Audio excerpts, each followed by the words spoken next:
The test is in 4 parts: Part 1, Part 2, Part 3, and Part 4. Now look at Part 1. You will hear a conversation between a woman who is a visitor to a movie hall and a man who is conducting a survey of the visitors visiting the movie hall. First, you have some time to look at questions 1 to 7.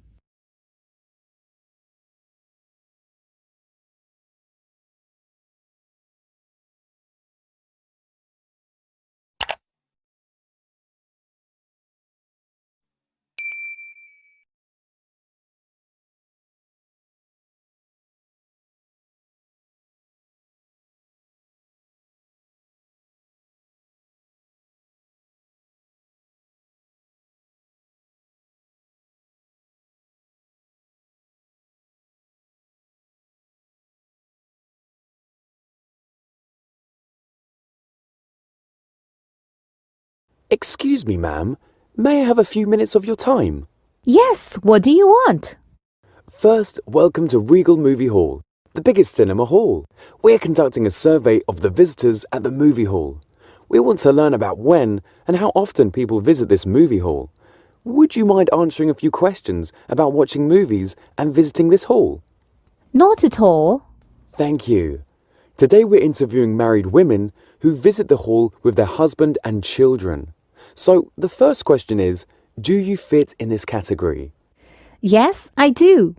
Okay. Now, may I know your age? I'm 35. Great. Now, how often do you visit this place? Is it once a month, less than once a month, or rarely? I and my husband both are very busy. We don't have much time to entertain ourselves. So I visit this place during my kids' holidays. Well, that's fine. You must be very familiar with the stories here. Certainly, I am. All right then. The next question concerns the things that you buy. What do you usually shop from the eating store? Well, my children are crazy for pizza, and my husband and I shop popcorn and cold drinks respectively. Frankly speaking, their prices are a bit high. Now I need to know what type of movie do you and your family like to watch here and most often? Would it be animated? Oh no, that's only occasionally. The reason I come here is to refresh and change the monotonous routine. Okay, that is great. So, the next question is, for which show do you usually visit this place? What do you mean? I mean morning, afternoon, evening show, or late night? Oh, it depends on the movie and tickets. With kids, we mostly prefer the daytime show. Now, there's one last question in this section. How do you usually come to the hall? I always drive. Now look at questions 8 to 10.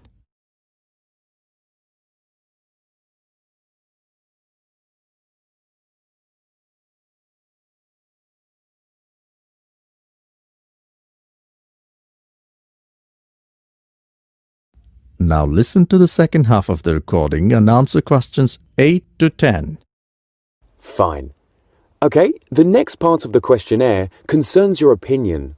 In general, which part of the movie hall have you had the best experience? That's easy. I like the whole arrangement and services also. Oh, that's amazing, isn't it? They have big comfortable seats to enjoy the movie for 2 to 3 hours. They do, but I consider it good because the employees are very polite. They provide exceptional services. Now, what about the washrooms? They're really very clean and hygienic, even easy to use for elderly visitors. That's really nice. I've just one last question. Do you have any suggestions for improvement of the movie hall? Yes, parking space should be increased. I never find a place to park. It's really annoying sometimes. That's all. Thanks for sparing your precious time. You will now have some time to check your answers.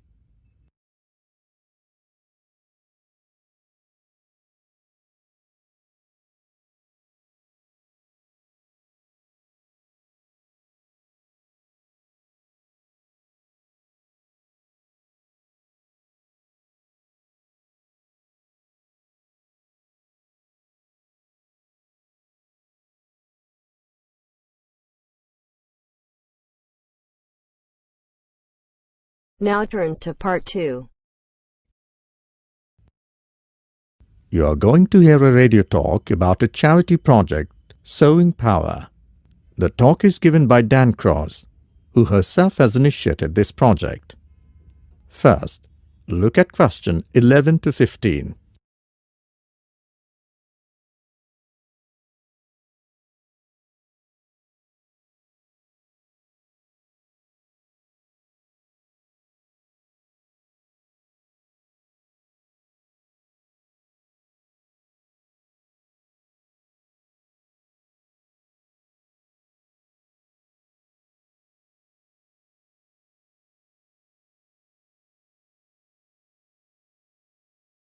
Now listen to the recording and answer questions 11 to 15. My name is Dan Cross and I'd like to talk about the work of Sewing Pa, a small charity based mainly in Beijing. First, how the charity began. I got the idea of exporting sewing machines to underdeveloped and some developing countries while I was in Singapore. I went for an internship after graduating from university. There, I joined a voluntary organization and carried out a survey. The project ended after 3 years and I came back to Beijing and started planning for my dream project. The place where I used to live was an extremely rural area where people had nothing to do. My next-door neighbor had a sewing machine as he was a tailor by profession. He was the only person in the village known to be successful. For many years, I couldn't understand why. Then I realized having a machine means earning bread and butter without much trouble. Other local tailors couldn't do this job, so no matter how skilled they were, they could never do as well as compared to my neighbor. At Sewing Pa, we collect second-hand machines and send them to some of the poorest regions in the world. When we distribute machines overseas, we don't give them away for free. The demand for machine is enormous, which makes them very expensive locally, so we sell them for 5% of the normal price. But in order to continue operating, we need to have a constant supply of sewing machines, which we send out every 6 months. One example of a town that received machines from Sewing Pa is Maivas. It was the first place I sent a full container of machines. Most people in the village now own a machine. The local economy has developed so much, you wouldn't recognize it as the same place. But Sewing Pa still needs your help. You must have read about some of our recent problems in the local media. In January 2013, we were out of money. We had sewing machines ready to send, but no money to pay the bills. We managed to supply things in time, but the other problems remained for several months. Now look at questions 16 to 20.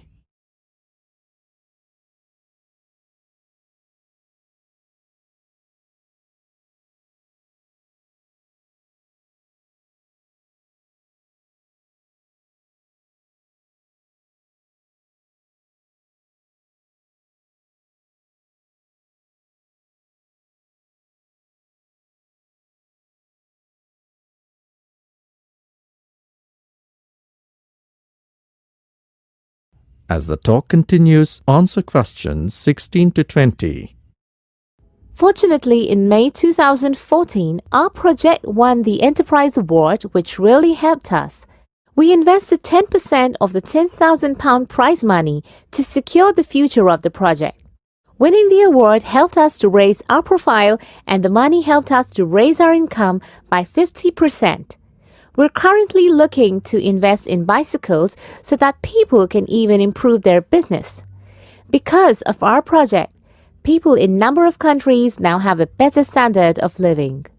Now, there are many ways in which you can support the work of Sewing Pa. You can donate your old sewing machine if you're planning to buy a new one. It doesn't matter what condition it is in. If we can repair it, we can use its spare parts to repair others.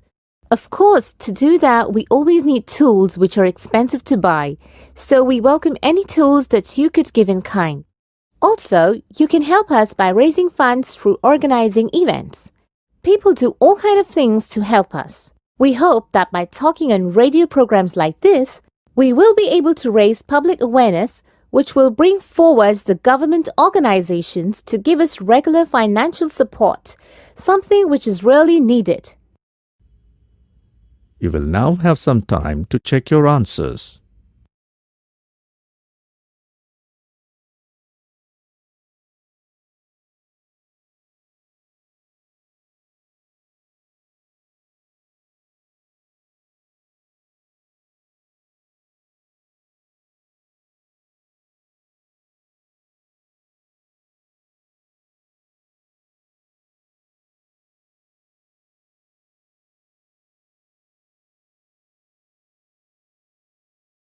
Now turns to part 3.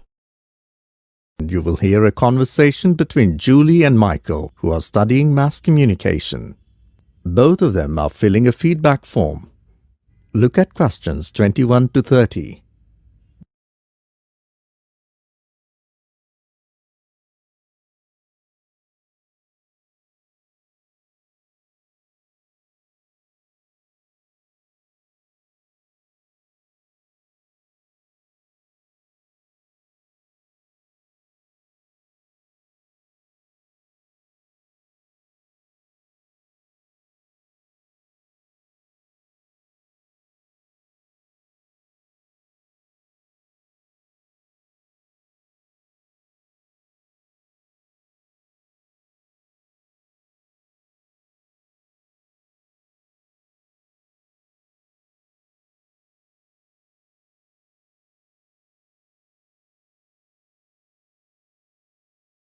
Listen to the conversation and answer questions 21 to 30.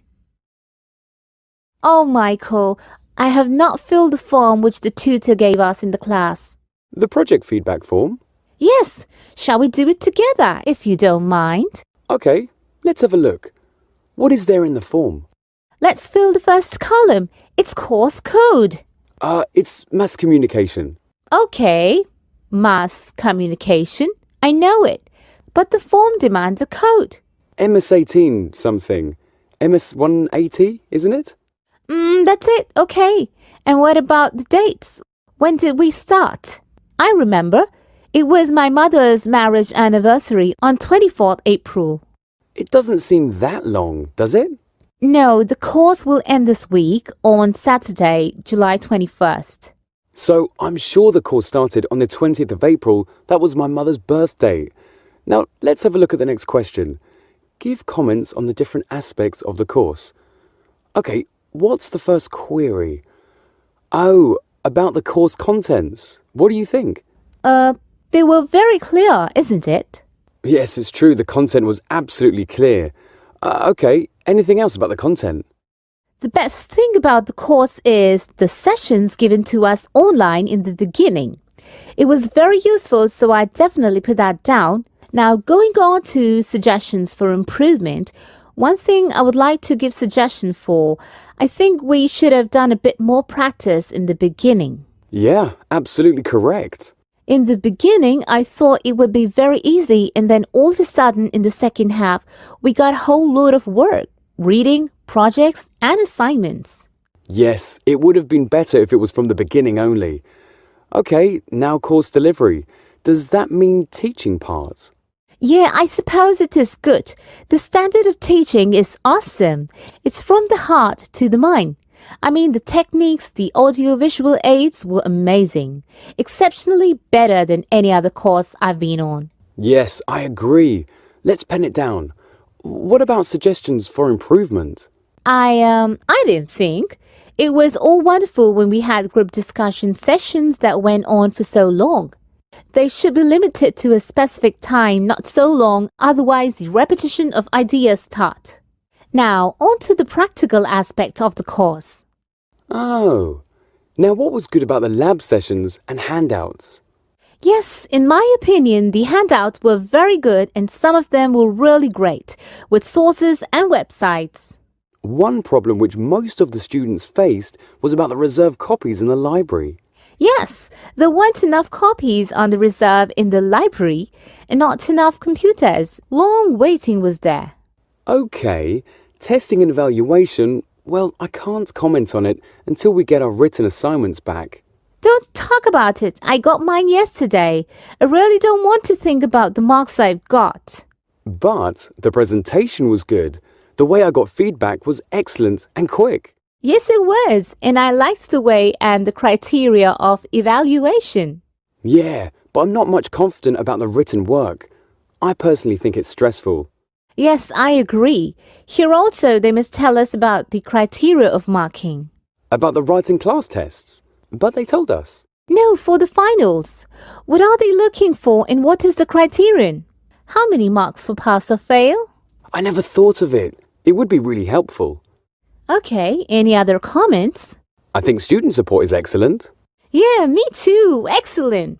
I can't think of anything else. Okay, so that's done. Thanks, Michael. No, thank you. You will now have some time to check your answers.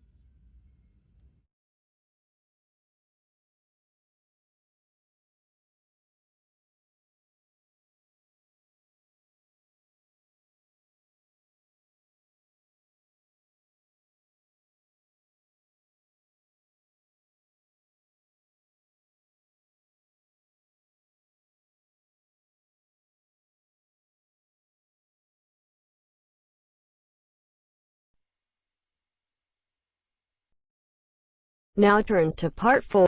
You will hear an extract from a talk given by a tour guide on the Wax Museum Madame Tussauds in London. First, you have some time to look at questions 31 to 35.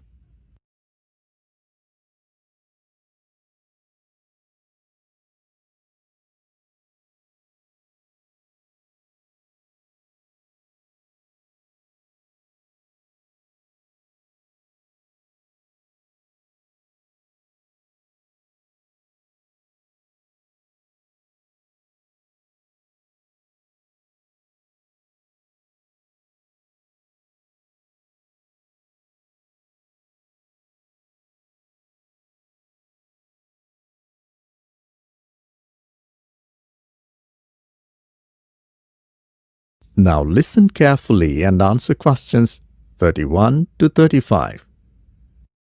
Madame Tussauds is a wax museum in London with branches in a number of major cities. It was founded by wax sculptor Marie Tussaud and was formerly known as Madame Tussauds. Madame Tussauds is a major tourist attraction in London, displaying waxworks of historical and royal figures, film stars, sports stars, and infamous murderers. Madame Tussauds is owned and operated by Merlin Entertainments. Marie Tussaud, the pioneer of the museum, was born as Marie Grosshals in 1761 in Strasbourg, France. Her mother worked as a housekeeper for Dr. Philip Curtis in Bern, Switzerland, who was a physician skilled in wax modeling. Tussaud created her first wax figure of Voltaire in 1777. Other famous people she modeled at that time include Jean-Jacques Rousseau and Benjamin Franklin. During the French Revolution, she modeled many prominent victims. Her death masks were held up as revolutionary flags and paraded through the streets of Paris. Following the doctor's death in 1794, she inherited his vast collection of wax models and spent the next 33 years traveling around Europe. Her marriage to François Tussaud in 1795 lent a new name to the show, Madame Tussauds.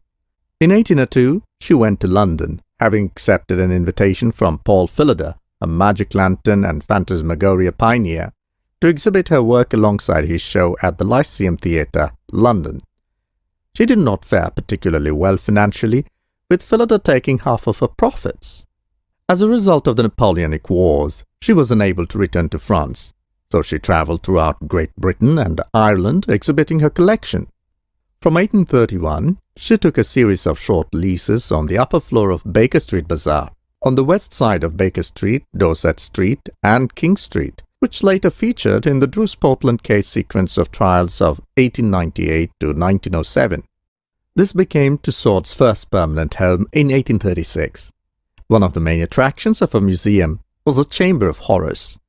By 1835, Marie had settled down at Baker Street, London, and opened a museum. This part of the exhibition included victims of French Revolution and newly created figures of murderers and other criminals. Other famous people were added to the exhibition, including Horatio Nelson and Sir Walter Scott. Some of the sculptures done by Marie Tussaud herself still exist. The gallery originally contained some 400 different figures, but fire damage in 1925, coupled with German bombs in 1941, has rendered most of these older models defunct. The casts themselves have survived, allowing the historical waxworks to be remade, and these can be seen in the museum's history exhibit. The oldest figure on display is that of Madame du Barry. Other faces from the time of Tussaud include Robespierre and George III. In 1842, she made a self-portrait, which is now on display at the entrance of her museum. She died in her sleep on 15th April 1850, but the museum has kept her alive and will do forever. Now look at questions 36 to 40. Now listen to the second half of the recording and answer questions 36 to 40. By 1883, the restricted space and rising cost of the Baker Street site prompted her grandson Joseph Randall to commission the building at its current location on Marylebone Road. The new exhibition galleries were opened on 14th July 1884 and were a great success. However, the building costs falling so soon after buying out his cousin Louisa's half share in the business in 1881 meant that the business was underfunded. A limited company was formed in 1888 to attract fresh capital, but had to be dissolved after disagreements between the family shareholders. And in February 1889, Tussauds was sold to a group of businessmen led by Edwin Josiah Poyser. Edward White, an artist dismissed by the new owners to save money, allegedly sent a parcel bomb to John Theodore Tussaud in June 1889 in revenge. The first sculpture of a young Winston Churchill was made in 1908, with a total of 10 made since. Madame Tussauds Wax Museum has now grown to become a major tourist attraction in London, incorporating, until 2010, the London Planetarium in its West Wing. It has expanded and will expand with branches in Amsterdam, Bangkok, Berlin, Blackpool, Hollywood, Hong Kong, Las Vegas, New York City, Shanghai, Sydney, Vienna, Washington DC, Wuhan, Tokyo, and the temporary museum in Busan, Korea, with locations coming to Beijing, Prague, Singapore, Orlando, and Francisco. Today's wax figures at Tussauds include historical and royal figures, film stars, and sports stars. The masterpiece itself speaks about its work. Now you have some time to check your answers.